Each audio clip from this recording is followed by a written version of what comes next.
दिल्ली में जीत के बाद जो बीजेपी का जश्न चल रहा है, हरियाणा के मुख्यमंत्री नायब सिंह सैनी जो हैं वो दिल्ली पहुंचे हुए हैं, हरियाणा भवन में हैं। और इस वक्त देखिए हरियाणा भवन में क्या हो रहा है। हरियाणा भवन में जलेबियां बनाई जा रही हैं। ये गर्मा गर्म जलेबियां हैं, कड़ाहे से देखिए कैसे छानकर निकाल रहे हैं हरियाणा के मुख्यमंत्री नायब सिंह सैनी। ये तस्वीर दिलचस्प इसलिए हो जाती है क्योंकि चुनाव में हरियाणा से पानी के मुद्दे पर अरविंद केजरीवाल बनाम सैनी की एक जंग देखने को मिली थी। जब अरविंद केजरीवाल की तरफ से आरोप हरियाणा सरकार पर, नायब सिंह सैनी पर लगाया गया था कि बीजेपी सरकार ने हरियाणा की यमुना के पानी में जहर मिला दिया है, दिल्ली वालों को नुकसान पहुंचाने के लिए, आम आदमी पार्टी को बदनाम करने के लिए। और फिर नायब सिंह सैनी जो हैं अरविंद केजरीवाल को जवाब देने के लिए बाकायदा यमुना पहुंचे थे और यमुना के घाट पर जाकर यमुना से उन्होंने आचमन किया था, यमुना का पानी भी पिया था। और इस बीच क्या कह रहे हैं नायब सिंह सैनी, सुनाते हैं जरा आपको। करूंगा, साफ करूंगा।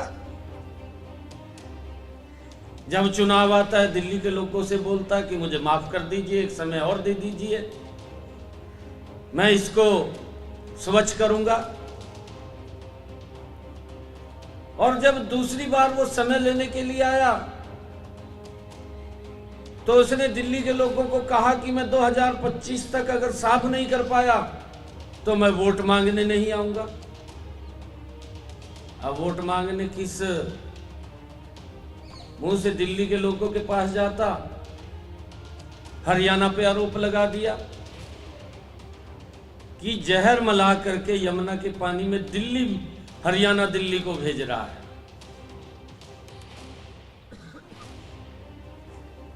मोदी जी अगर पैसा देते,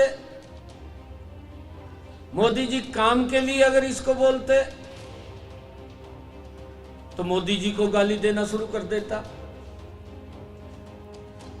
अपना काम नहीं करना, दूसरे के ऊपर आरोप लगाना। लोगों ने इस बात को समझा है। दिल्ली के लोगों का हम दिल से धन्यवाद करते हैं कि उन्होंने दिल्ली के अंदर भी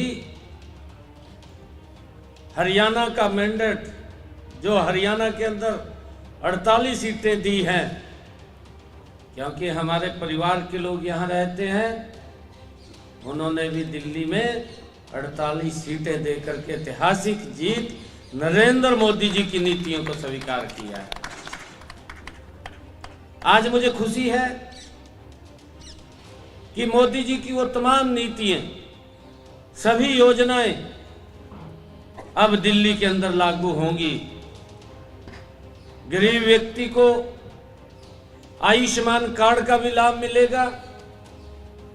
हमारे दिल्ली के किसान को उसकी फसल के अच्छे दाम मिलेंगे।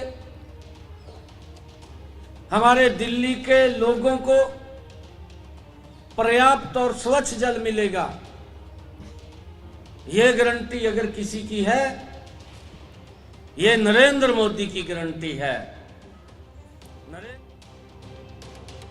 तो नायब सिंह सैनी को आप सुन रहे थे, जो बता रहे हैं किस तरीके से अब दिल्ली की तस्वीर बदल जाएगी, क्योंकि दिल्ली को मोदी की गारंटी जो है वो पूरी तरीके से अब विकास की पटरी पर दौड़ाने के लिए तैयार है।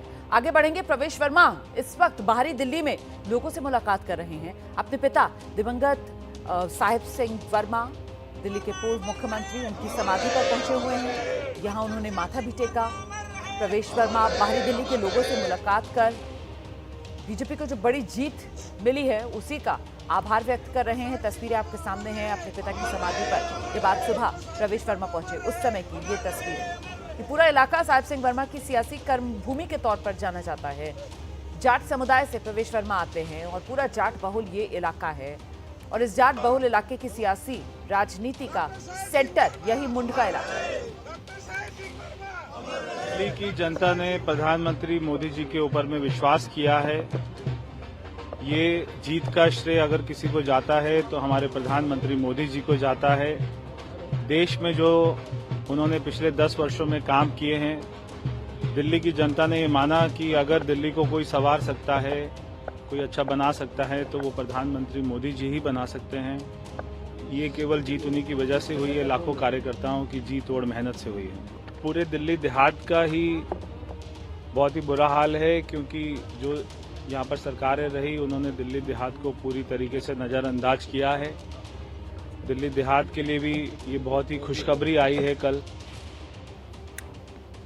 सीधे रुख करेंगे, खास मेहमानों का पैनल हमारे साथ मौजूद है। राजीव बब्बर जी के पास आपको लेकर चलेंगे। राजीव जी, जो जाट समुदाय है उसने किस रूप में बीजेपी को समर्थन दिया इस चुनाव में, मुझे कहने की जरूरत नहीं है, क्योंकि जो जाट बहुल इलाके हैं बीजेपी की झोली में वो गई हैं भर भर कर। ऐसे में सवाल ये कि एक परंपरा जो अभी तक दिल्ली में देखने के लिए मिली है कि वो दिल्ली की नई दिल्ली वाली सीट, वहां से जो विधायक चुनकर आता है वही दिल्ली का सीएम बनता है, तो क्या बीजेपी के मन में इस बार परंपरा निभाने को लेकर कोई भावना है, या फिर अपनी एक नई परंपरा उसी की लकीर पार्टी खींचेगी? देखिए, पहले तो रवाना जी हमें इसको करेक्ट करना चाहिए। ये दिल्ली की जो जीत है ये सामूहिक जीत है। एक समाज ने समर्थन बहुत अद्भुत दिया है, ऐसा नहीं है, सबने दिया है। आप देखिए, जहाँ पर भी हम कहते थे जहाँ कोई बनिया बहुल है, कोई पंजाबी बहुल है, कोई पूर्वांचल बहुल है, कोई जाट बहुल है, कोई गुजर बहुल है, आप पूरा परिणाम उठाइए। और सबसे बड़ी बात देखिए, जिन दलित सीटों पर आम आदमी पार्टी ये कहती थी कि दलित जो है वो भारतीय जनता पार्टी के साथ नहीं है, उनका पूरा भ्रम, यानी देखिए आप जो मंगोलपुरी वाली सीट है, हम कभी दिल्ली में आज तक जीते नहीं, वो भी आज भारतीय जनता पार्टी के झोले में आई है। यानी कब से 1993 से जब से एमएलए का चुनाव होना शुरू हुआ दिल्ली में, तो आप समझ लीजिए कितने साल के बाद में वो जो सीट है वो भी भारतीय जनता पार्टी के खाते में आई है। तो पहली बात तो ये है कि पूरी दिल्ली ने मिलकर, जैसे कल प्रधानमंत्री जी ने अपने संबोधन में कहा कि ये दिल्ली नहीं है, ये मिनी भारत है जी। यहाँ सारा समुदाय रहता है और सबने वोट दिया है, एक तो ये है, इसलिए सब समाजों का हम धन्यवाद करते हैं। और फिर जहां आप बात करते हैं, देखिए ये सरकार एक एस्पिरेशनल सरकार भी बनेगी। कैसे? क्योंकि आप एक चीज इस चुनाव को समझिए, जिस प्यार से अरविंद केजरीवाल को, जिस विश्वास से अरविंद केजरीवाल को पिछली बार लोगों ने सत्ता में बिठाया था, उसी से दुगनी नाराजगी करते हुए, क्योंकि आपने हमारी एस्पिरेशंस पूरी नहीं करी हैं और इसलिए हम आपको बाहर का रास्ता दिखाते हैं, ये भी मैंडेट का हिस्सा है।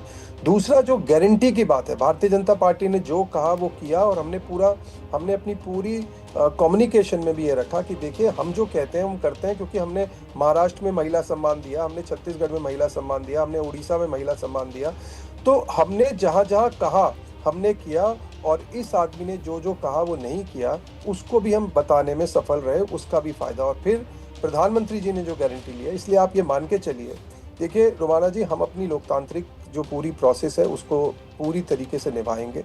बैठकों का दौर भी चलेगा, विधायक दल की बैठक भी होगी, प्रवेशक भी तय होंगे और हमारा राष्ट्रीय नेतृत्व हर चीज़ पे विचार करते हुए, और देखिए सिर्फ मुख्यमंत्री नहीं, मंत्री भी हैं, तो पूरा कॉम्बिनेशन किस तरीके से बैठेगा ताकि एक विकासशील सरकार हो जिसमें सब तरीके का फ्लेवर जनता को नजर आए, उसमें हर तरीके का वर्ग जनता को नजर आए, उसका हमारा पूरा प्रयास होगा। और वही प्रयास है जिसके कारण से हम दिल्ली में जीत पाए हैं, उसको हम बनाकर रखें।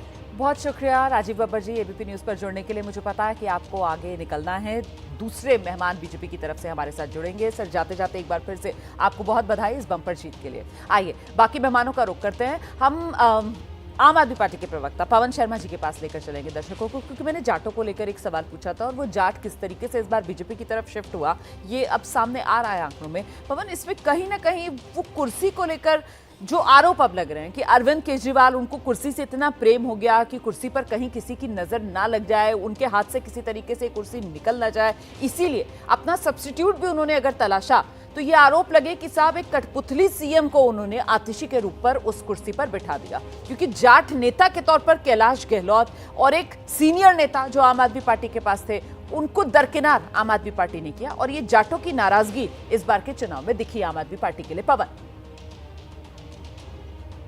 देखिए रोमाना जी, मुझे लगता है कि कोई महिला कभी कठपुतली नहीं होती। महिला सक्षम है हमारे देश के अंदर। महिला, आप भी महिला हैं, आप इतना बड़ा चैनल पे आप एंकरिंग कर रही है, बहुत अच्छी आपकी इमेज है, तो महिला कभी कठपुतली नहीं होती, पहली बात। दूसरा, आज देखिए अरविंद केजरीवाल जी के ऊपर कोई दिल्ली के लोगों का भरोसा ऐसे कहीं खत्म हो गया, ऐसा नहीं है। भाजपा को जहां 45.8% वोट मिले हैं, वहीं आम आदमी पार्टी को 43.6% वोट मिले हैं, मतलब 2% के लगभग का डिफरेंस है। लेकिन सीटों का डिफरेंस बहुत ज्यादा है, वो अलग बात है। लेकिन अरविंद केजरीवाल जी के ऊपर दिल्ली के लोगों का भरोसा है, मतलब 43.6% लोगों का भरोसा बहुत बड़ी बात है। और देखिए, जब दिल्ली के अंदर चुनाव की हार जीत की बात करते हैं तो इसकी समीक्षा हम करेंगे, ऐसी क्या वजह रही, पूरा तंत्र। लेकिन आपको एक बात तो माननी पड़ेगी रोमाना जी, आम आदमी पार्टी के अरविंद केजरीवाल इकलौते नेता हैं जो भारतीय जनता पार्टी के सामने खड़े रहे। भाई, इनके पूरा तंत्र था, 240 सांसद थे, सीबीआई, ईडी, पुलिस, पूरा इलेक्शन कमीशन, सब कुछ इनके साथ था। उसके बावजूद इतनी बड़ी लड़ाई लड़ना ये अरविंद केजरीवाल जी कर सकते हैं। और देखिए, तो बस एक कोई अंत नहीं है, ये शुरुआत है। आम आदमी पार्टी राष्ट्रीय पार्टी है। अरविंद केजरीवाल जैसा कहा कि आम आदमी पार्टी का एक नेता, एक कार्यकर्ता जनता के साथ रहेगा, जनता के सुख दुख में खड़ा रहेगा, इसका बहुत बड़े मायने हैं। भाई, जनता के बीच में रहेंगे, जनता तय करती है कि किसको कुर्सी बिठाना है, किसको कुर्सी से हटाना है, ये जनता का फैसला सबसे बड़ा होता है। लेकिन हम ये कहना चाहते हैं, समीक्षा हम करेंगे, उस समीक्षा के बाद भी जनता के बीच में रहेंगे और आने वाले 5 साल में जनता को ये भरोसा दिखाएंगे। आपको पंजाब का उदाहरण आपके सामने है। पंजाब की जनता ने 2017 के अंदर आम आदमी पार्टी को अपोजिशन का दर्जा दिया था, उसके बावजूद हमने 5 साल उनके साथ रहे और प्रचंड बहुमत से आम आदमी पार्टी की सरकार पंजाब में बनी। तो जो जिम्मेदारी दिल्ली के लोगों ने, पंजाब के लोगों ने, देश के लोगों ने आम आदमी पार्टी को समय समय पर दी है, उसको आम आदमी पार्टी ने बखूबी निभाया है। और दिल्ली के अंदर जिम्मेदारी दी है, अपोजिशन में बैठने की जिम्मेदारी दी है, इसको बखूबी निभाएंगे। और भारतीय जनता पार्टी ने जो वादे किए हैं, अब भाजपा के पीछे हम लगेंगे, इन सारे वादों का पूरे करिए। जो वादे इन्होंने किए थे, इन्होंने कहा था कि आम आदमी पार्टी की सारी एक सेकंड, ये जो आपने अभी कहा है ना कि भाजपा के पीछे अब लगेंगे, प्रदीप भंडारी जो है बीजेपी के प्रवक्ता, वो हमारे साथ जुड़ गए हैं अब। प्रदीप, मेरी आवाज मिल पा रही है आपको? प्रदीप, सुन पा रहे हैं आप मुझे? प्रदीप, ये आम आदमी पार्टी घंटी खतरे की तो नहीं बजा रही है बीजेपी के लिए? मतलब एक सकारात्मक विपक्ष की भूमिका अपनी जगह होती है, लेकिन यहाँ पर पवन जी बाकायदा नेशनल टेलीविजन पर बैठकर ये ऐलान कर रहे हैं कि इन्होंने वादे कर दिए ना, अब आम आदमी पार्टी इनके पीछे लगेगी। तैयार हैं आप इस विपक्ष के लिए? रुमाना जी, पहली बात तो महिला को टेम्पररी सीएम कहना सबसे बड़ा अपमान था, और कठपुतली अगर किसी ने महिला को समझा तो वो अरविंद केजरीवाल जी थे और आम आदमी पार्टी थे। तभी आतिशी जी को मुख्यमंत्री बनाने के बाद भी ये कहते थे ये तो टेम्पररी चीफ मिनिस्टर हैं। तो महिला अपमान की अगर कोई की शुरुआत किसी ने करी और किसी ने उसको एक अलग पायदान पे लेके गए तो अरविंद केजरीवाल जी थे, जिन्होंने अपने शीश महल के अंदर इवन स्वाति मालीवाल जी को भी मारा और पीटा, और आज उनका घमंड चूर चूर हो चुका है। मेरे हिसाब से ये कह रहे हैं हमारे पीछे पड़े, आपको जिसके पीछे पड़ना है पड़िए, पर आज आपको ये आत्मचिंतन करना चाहिए कि आज आपकी ऐसी दुर्दशा कैसे हो गई कि आप कहा करते थे कि भाई आप दिल्ली के मालिक हैं। आज दिल्ली की जनता ने आपको बता दिया कि दिल्ली की जनता असली में दिल्ली की मालिक है। आज आपका घमंड चूर चूर हुआ है। तो ये कोई सामान्य हार नहीं हुई है, ये बड़ी हार हुई है। और रुमाना जी, ये अरविंद केजरीवाल जी के खिलाफ जनादेश है, क्योंकि अगर मुख्यमंत्री खुद हार जाता है और खुद हारने मुख्यमंत्री पद का जो उनका उम्मीदवार है वो खुद हार जाता है, और उसके साथ में उनकी पार्टी जिसकी सीट एक समय में 67 हुआ करती थी वो 22 में आ जाती है, जिसका वोट शेयर 60% हुआ करता था वो 40 की तरफ आ जाती है, तो इससे बड़ा एंटी अरविंद केजरीवाल वर्डिक्ट नहीं हो सकता। अगर इसके बाद भी अरविंद केजरीवाल जी के पार्टी के प्रवक्ता को लगता है कि भाई वो पॉपुलर है तो उनको इनकी ये समझ मुबारक हो। मैं जवाब ले लेती हूँ ना, पवन शर्मा बताएंगे, क्योंकि अभी पवन शर्मा मुझे बता रहे थे कि किस तरीके से दिल्ली के लोगों ने नकारा तो है नहीं अरविंद केजरीवाल को, वो सिर्फ वो 2% का जो फर्क है वोट शेयर के अंदर बीजेपी और आम आदमी पार्टी का, वो बता रहे थे। सुन लिया आपने? प्रदीप भंडारी ने आपकी आंखें खोली। सामान्य नहीं, बड़ी हार है। और बड़ी बात तो ये कि अरविंद केजरीवाल ने तो खुद कहा था ना जनता के बीच जाकर, वो तो अपने ऊपर रेफरेंडम मांग रहे थे कि दिल्ली के लोग अगर उनको ईमानदार मानते हैं तो मतलब दिल्ली के लोगों ने ईमानदार नहीं माना, अरविंद केजरीवाल ईमानदार नहीं, दिल्ली के लोगों ने यह फैसला सुना दिया है। पवन शर्मा, रुमाना जी, पहली बात, पीछे लगने से मेरा मतलब है कि भारतीय जनता पार्टी को भागने नहीं देंगे, मेरा मतलब ये था। दूसरी बात, देखिए, अरविंद केजरीवाल जी की हार जीत अलग की बात है। तो मैं इनसे पूछना चाहता हूँ, क्या 27 साल से भाजपा को दिल्ली के लोग हराते आ रहे हैं, तो भाजपा को दिल्ली के लोग क्या मानते थे? मां करप्ट मानते थे क्या? ये जनता का फैसला अलग होता है। हालांकि घमंड में प्रदीप भंडारी जी कोई कुछ भी कह सकते हैं, लेकिन जनता का फैसला फर्क है ना, क्योंकि बीजेपी के नेता ये नहीं कहते थे कि अगर हम ईमानदार हैं तो हमको वोट दो आप, अगर आपको लगता है हम भ्रष्टाचारी हैं तो हमको वोट मत दो। अरविंद केजरीवाल तो जो वो कानूनी लड़ाई लड़ रहे थे उसको जनता के बीच लेकर जा रहे थे ना, और एक बार नहीं 2 बार। जब वो मई जून के महीने में लोकसभा चुनाव के लिए प्रचार करने की उनको इजाजत मिली थी और वो बाहर आए थे जनता के बीच, तब भी वो कहते थे कि दिल्ली का बेटा, अगर आप चाहते हो आपका बेटा सलाखों के पीछे ना जाए तो फिर आप मुझे वोट दो, हमें जिता दो, वरना तो ये मुझे फिर सलाखों के पीछे भेज देंगे। अच्छा, इस बार जब विधानसभा चुनाव हुआ तो उन्होंने कहा मैं तो सीएम की कुर्सी से इस्तीफा दे रहा हूं, और तभी तभी इस कुर्सी पर बैठूंगा जब दिल्ली के लोग मुझे चुनेंगे। अगर दिल्ली की जनता समझती है मैं ईमानदार हूं तो मुझे वोट दो, तभी मैं सीएम की कुर्सी पर बैठूंगा, वरना तो नहीं। तो मतलब दिल्ली के लोगों ने फैसला सुना दिया ना। दिल्ली के लोग अरविंद केजरीवाल को ईमानदार नहीं मानते, मैं ये कह रही हूं। तो रोमाना जी, आप ये कहना चाह रही हैं, भाजपा भी ये कहना चाह रही है कि जो लगभग 44% लोग, दिल्ली के लोग जिन्होंने अरविंद केजरीवाल जी को वोट दिया, वो सारे लोग महाभ्रष्ट हैं।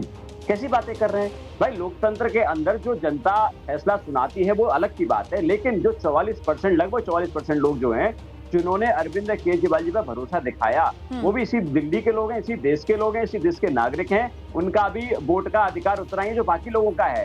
हार जीत का फैसला अलग बात है। 2% लोग सिर्फ भारतीय जनता पार्टी के साथ ज्यादा गए हैं, इसका मतलब ये नहीं है कि भारतीय जनता पार्टी बहुत साफ हो गई, अरविंद केजरीवाल जी बहुत खराब हो गया, ऐसा नहीं है। फैसला आता है जाता है, अलग की बात है। भाई 10 साल पहले हम कहाँ थे? 10 साल पहले आम आदमी पार्टी का नाम भी नहीं था, और आज आम आदमी पार्टी राष्ट्रीय पार्टी है। इसका मतलब ये है कि दिल्ली और देश के लोगों ने हमारे ऊपर, अरविंद केजरीवाल जी ऊपर भरोसा दिखाया, इसकी वजह से राष्ट्रीय पार्टी बने हैं। तो प्रदीप भंडारी से जवाब लेते हैं ना। प्रदीप भंडारी, आम आदमी पार्टी कह रही है कि हार जीत अपनी जगह, लेकिन देखिए ना, वोट शेयर में तो सिर्फ 2% का फासला ही है, और ऐसे में आम आदमी पार्टी और उसकी ईमानदारी पर कहीं कोई आंच नहीं आई है। यही कह रहे हैं ना पवन? जवाब ले लेते हैं प्रदीप भंडारी से। रोमाना जी, 10 साल पहले इन्होंने बिल्कुल सही कहा, 10 साल में काफी परिवर्तन आया। 10 साल पहले इन्होंने अन्ना हजारे जी के प्लेटफॉर्म का इस्तेमाल करा और अन्ना हजारे जी के साथ दगाबाजी करी। 10 साल पहले इन्होंने देश के युवाओं को सपने दिखाए, और अगर इन्होंने किसी चीज की गारंटी दी तो सिर्फ करप्शन की गारंटी दी। 10 साल पहले इन्होंने अपने बच्चों की सर की झूठी कसम खाई और कहा कि मैं बड़े बंगले में नहीं रहूंगा, बड़ी गाड़ी नहीं लूंगा, और 52 करोड़ का भ्रष्टाचारी शीश महल बनाया। ये बड़ी बड़ी बातें करते हैं। जेल से जब निकले थे इसके बाद ये हरियाणा और लोकसभा में क्या कहने गए थे रोमाना जी? कि अगर मैं ईमानदार हूं तो मुझे वोट देना, अगर मैं भ्रष्टाचारी हूं तो भारतीय जनता पार्टी को जिता देना। देश की जनता ने दिल्ली में 7 में से 7 सीट इनको हराई और कहा भ्रष्टाचारी है, फिर भी नहीं माने। फिर हरियाणा में गए जो जहां के ये रहने वाले हैं, फिर हरियाणा की गली गली घूमे और कहा कि अगर मैं भ्रष्टाचारी हूं तो मुझे वोट देना, अगर मैं ईमानदार हूं तो मुझे वोट देना।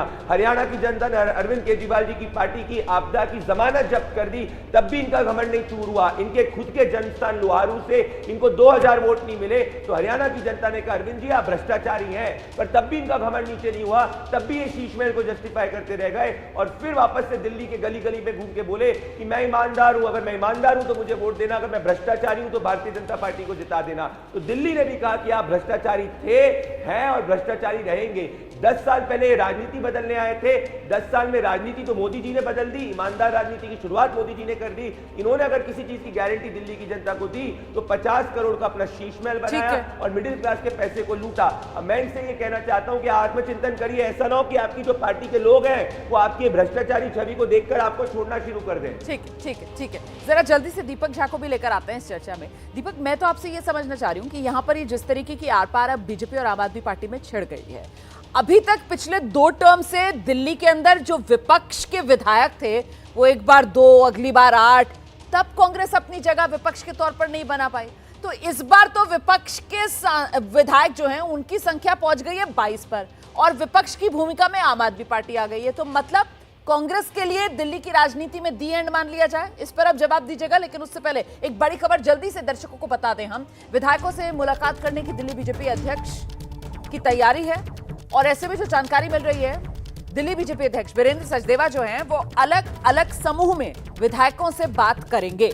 आगे की रणनीति के लिए विधायकों का मन टटोलकर आगे के लिए रणनीति जो है वो तय की जाएगी, ये जानकारी मिल रही है। सीधे आपको लेकर चलेंगे, हमारे साथ हमारे सहयोगी नीरज पांडे इस वक्त मौजूद हैं और डिटेल्स के साथ। तो नीरज, रणनीति क्या बनाई गई है? छोटे छोटे समूह में विधायकों के वीरेंद्र सचदेवा जो दिल्ली में बीजेपी के अध्यक्ष हैं वो मुलाकात करेंगे, और ऐसे में विधायकों के मन में अपना विधायक दल का नेता कौन बने, इसी को लेकर उनका मन टटोला जाएगा क्या नीरज? देखिए, विधायक दल की बैठक जैसा कुछ नहीं है, और ये भी नहीं कह सकते कि विधायक दल के हिसाब से मन टटोलने की बात होगी, लेकिन ये जरूर है कि विधायकों को बुलाया गया है, अलग अलग ग्रुप में बुलाया गया है, और सभी विधायकों से मुलाकात करेंगे। क्योंकि ये बड़ी जीत है, 48 विधायक भारतीय जनता पार्टी के दिल्ली में जीत कर आए हैं। ऐसे में भारतीय जनता पार्टी के प्रदेश अध्यक्ष के नाते उनके साथ मुलाकात करके एक बार धन्यवाद ज्ञापित करना, और आगे की रणनीति, आगे कैसे क्या पार्टी तय करना है, उन सब विषय पर बात करने के लिए सभी जिले वाइज, जैसे कि मान लीजिए साउथ दिल्ली के जितने विधायक जीते हैं उनको एक साथ जी। बुलाया जा रहा है, इसी तरह नॉर्थ दिल्ली के, इसी तरह वेस्ट दिल्ली के, ऐसे करके लोकसभा वाइज और जिले वाइज जीते हुए विधायकों को अलग अलग ग्रुप में बुलाया जा रहा है। ठीक है। जो अध्यक्ष रहेंगे, संगठन मंत्री रहेंगे, उस समय उनसे मुलाकात करेंगे। बहुत शुक्रिया उनसे बात नीरज। करेंगे कोई और- और अपडेट होगा तो फौरन दर्शकों तक पहुंचाइएगा। तो अलग अलग विधायकों के ग्रुप से मुलाकात करने की तैयारी में दिल्ली बीजेपी अध्यक्ष वीरेंद्र सचदेवा। अच्छा, मैं एक बार फिर से जरा चर्चा का रुख कर लेती हूँ। दीपक झा के पास दर्शकों को लेकर चलेंगे। दीपक, विपक्ष में भी अपनी जगह बनाने में अब कांग्रेस को मुश्किल आने वाली है क्या? देखिए, बात मुश्किल की नहीं है। बात है कि हम चुनाव लड़ते हैं, चुनाव जीतने के लिए लड़ते हैं। जनता एक पक्ष को वोट करती है, एक को नहीं करती, एक की जीत होती है, एक की हार होती है। लेकिन हमने ईमानदारी के साथ चुनाव लड़ा, जनता के साथ, जनता के मुद्दों के लिए खड़े रहे। अभी हमारी लड़ाई थी आम आदमी पार्टी के साथ, क्योंकि इन्होंने सत्ता में रहे 10 साल। एक आम आदमी लीली वैगनार से आता है और ग्लोस्टर को चुन लेता है। 2 कमरे के घर की बात करते हुए राजमहल और महल में चला जाता है। तो उन झूठे प्रपंच वादों के साथ हमारी लड़ाई थी कि जनता को वास्तविकता के साथ हमें खड़ा करना था। अब लड़ाई भाजपा के साथ इसलिए होगी क्योंकि भाजपा ने कहा है हम महिलाओं को 500 रुपए में सिलेंडर देंगे, मुफ्त बस सेवा देंगे, 2500 रुपए महीना देंगे, दिल्ली बिजली पानी फ्री देंगे। तो दिल्ली की सुरक्षा करना, दिल्ली की सुरक्षा की करना कांग्रेस की भी जिम्मेदारी है, चाहे सीट आए चाहे ना आए। बात सीट की नहीं है, बात यह है कि 2 लोगों की लड़ाई में भाजपा एक मलाई खा गई, वो वाली बात है। आज देश की जनता और दिल्ली की जनता, पूरे देश को पता नहीं किस तरीके से भाजपा झूठ का प्रचार करती है, पूरे देश में एक माहौल नैरेटिव सेट करती है। और आम आदमी पार्टी और भाजपा दोनों लगभग सेम तरीके की राजनीति करते हैं, सपने दिखाते हैं, भविष्य की सुनहरे सपने, और पास्ट में ले जाएंगे कि फला नेता ने क्या किया। देखिए, अरविंद केजरीवाल जी ने शीला दीक्षित को जी भर के पोस्ट पे गाली दिया था, और नरेंद्र मोदी जी की राजनीति का स्टाइल जो है वो देखिए नेहरू और गांधी जी को गाली देते रहते हैं। तो अपनी बातें नहीं करते, अपनी उपलब्धियों को नहीं बताते, ये दूसरों के ऊपर एक नैरेटिव सेट करते हैं। तो जनता इन सब चीजों को अब समझ रही है और देख नहीं रही दीपक, है। लेकिन जनता जो है, बात जो है कि नैरेटिव मैंने आप पहले कह रहे हैं, कहा जो था, विपक्ष दिल्ली सेट की कर रहा है जनता उसको दिवस- स्वीकार भी कर रही है ना भाई। अभी दिल्ली में विपक्ष की भूमिका में आप भी थे और बीजेपी भी थी, तो जनता ने दिल्ली की कांग्रेस पर तो भरोसा नहीं किया, कांग्रेस को तो नकार दिया, दिल्ली की जनता ने तो बीजेपी पर भरोसा किया। और मेरा सवाल तो ये था, मुझे लगता है जरा सा विजय त्रिवेदी जी को इस चर्चा में लेकर आएंगे। विजय सर, जब 2 और 8 विपक्ष के विधायकों की दिल्ली में संख्या थी, उनके साथ कंपीट करके कांग्रेस अपनी जगह बना नहीं पाई। अब यहाँ विपक्ष की भूमिका में आम आदमी पार्टी है, उसके 22 विधायक हैं, अब बचेगा क्या यहाँ पर कांग्रेस के पास? विपक्ष कहाँ, किस विपक्ष की आप बात कर रहे हैं? दिल्ली के अंदर जीरो से विपक्ष में कोई भूमिका होती है विधानसभा में? ठीक। और फिर अभी तो दीपक जी ने खुद कहा विपक्ष में किसके थे, उन्होंने चुनाव लड़ा आम आदमी पार्टी के खिलाफ, यही वो कह रहे हैं ना। तो अब आम आदमी पार्टी तो हार गई है, तो उसके विपक्ष है ही नहीं, तो भारतीय जनता पार्टी के साथ ही रहे होंगे यानी। और जो चुनाव नतीजे बता रहे हैं उसमें भी 12 से ज़्यादा सीटें आम आदमी पार्टी इसलिए हार गई क्योंकि कांग्रेस के वोट का अंतर और जो जीत का अंतर है उसमें फ़र्क था। कांग्रेस का वोट थोड़ा सा ज़्यादा रहा, और 60 से ज़्यादा सीटों पर जमानत जब्त हुई है कांग्रेस पार्टी की, 67 पर 67 सीटों पर जी। तो तीसरी बार मतलब हैट्रिक लगाई। ये रिकॉर्ड्स भी अलग तरीके के होते हैं कि जीरो की हैट्रिक तो लगाना। दिल्ली की राजनीति में कांग्रेस को खत्म मान लिया जा सकता? नहीं, खत्म नहीं मानता, क्योंकि राष्ट्रीय पार्टी है वो, विधानसभा में उसकी कोई भूमिका नहीं है। मैं पार्टीज को राइट ऑफ नहीं करता, लोकतंत्र में सब लोग वक्त चलता रहता है। 1984 में बहुत सारे लोगों ने भारतीय जनता पार्टी का भी मरसिया पड़ा था, और आज आम आदमी पार्टी भी इतने कम पर आ गई है, तो ये कोई ख़त्म नहीं हो रही वो पार्टी, वो अपने तरीके से। लेकिन आप यदि इंट्रोस्पेक्ट करेंगे तो हो सकता है कि फिर से खड़े हो जाए। जब 2 से वो 303 पर आ सकते हैं, 240 पर आ सकते हैं, तो आप भी 22 से फिर से दोबारा आ सकते हैं और कांग्रेस भी आ सकती है। लेकिन कांग्रेस को अपने इस कन्फ्यूजन को दूर करना है कि उनका राजनीतिक दुश्मन कौन है। ये सही है कि राजनीति में स्थायी दोस्त स्थायी दुश्मन नहीं होते, लेकिन दिल्ली जैसी जगह जहां 15 साल तक सरकार में रहे और कांग्रेस के मजबूत नेता वहां पर रहे हैं, वहां पार्टी लगातार इस स्थिति में पहुंच गई है कि 3 बार लगातार जीरो पर वो रहे। और जैसे प्रधानमंत्री जी ने कहा, तो वो 3 बार के लोकसभा चुनाव और जोड़ लें तो 6 बार हो गई। सही। तो इस पर इंट्रोस्पेक्ट करने की जरूरत है, और अब मुझे लगता है विधानसभा के बजाय वो सड़कों पर उतरकर तैयारी करे, भारतीय जनता पार्टी की सरकार के खिलाफ जो भी तैयारी करनी है या जो वादे पूरे करवाने हैं उसके लिए लड़े, तो शायद कुछ काम आगे हो सकता है। विधानसभा में तो उनकी कोई भूमिका है ही नहीं, बची नहीं सही है। और बात। आम आदमी पार्टी के साथ विपक्ष के रूप में मुश्किल ये होगी कि जिस पर भी बात करेंगे तो बीजेपी कहेगी कि अभी तक तो 10 साल आप ही थे, जो काम आपने नहीं किया है, यमुना का पानी हो, जल की बात, नल की बात हो, सड़कों की बात हो, फ्लाईओवर्स की बात हो, हॉस्पिटल्स की बात हो, तो उसका जवाब तो अभी पवन शर्मा जी को पार्टी को देना है। और ये मानना कि आम आदमी पार्टी, देखिए मैंडेट का फर्क है, आपने जो बात की ना वो बिल्कुल सही सवाल है। किसी के हारने जीतने से आप नहीं करेंगे, लेकिन केजरीवाल साहब ने तो मैंडेट ही ये मांगा था ना, लोकसभा में मांगा था कि आप मुझे वोट नहीं देंगे तो मैं जेल जाऊंगा। अब लोगों ने सातों में सात हरा दी। फिर विधानसभा में उन्होंने कहा कि यदि आप मुझे बेईमान नहीं मानते तो विधानसभा में जिताइए। सही बात। ये मैंडेट आपने मांगा था और जनता ने उस पर मोहर लगाई है। और 42% वोट दिए आम आदमी पार्टी को, लेकिन 46% ने तो, मतलब 42 के बाद जो बचते हैं करीब करीब 68% वोट, 58% वोट, तो 58% वोट के लोगों ने तो माना दिल्ली के कि भाई आप, तो बहुमत तो यही कह रहा है ना, बहुमत ये कह रहा है। लेकिन उसको नहीं जाना, ये राजनीति में चलता रहता है जिस तरह की बयानबाजी होती है।